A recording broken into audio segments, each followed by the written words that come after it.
FIA ने Sialkot airport पे कार्रवाई की और एक शख्स जिसको गिरफ्तार किया है।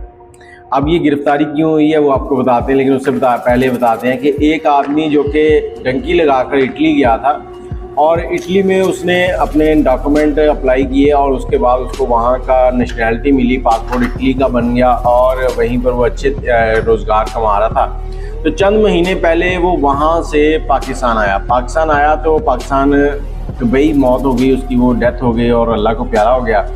अब 1-2 महीने गुजरे तो उसका जो भाई था ना, उसकी शक्ल उससे मिलती थी, हम शक्ल थे दोनों।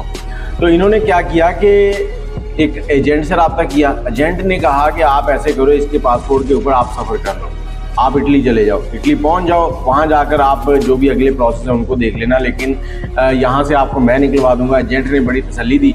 तो इन्होंने पासपोर्ट उठाया और एयरपोर्ट पहुंच गए। एयरपोर्ट पहुंचे हैं तो एफआईए ने कार्रवाई की, चेकिंग की और वो गिरफ्तार हो गए। अब वो भी गिरफ्तार है, एजेंट भी गिरफ्तार है, आगे की तहकीक जो है वो चल रही है। लेकिन सारा घर खराब हो गया। वो वक्त गुजर गया कि जब आप किसी को बेटा बना के या किसी और के पासपोर्ट के ऊपर सफ़र करके दूसरे ममालिक में चले जाते हैं। आजकल हर चीज़ जो है ना वो ऑनलाइन हो चुकी है, आपके फिंगर्स लगते हैं। आपका बेशक पाकिस्तान नादरा में डाटा रिकॉर्ड है ना, तो वो डाटा पूरी की पूरी दुनिया में घूम रहा होता है जी।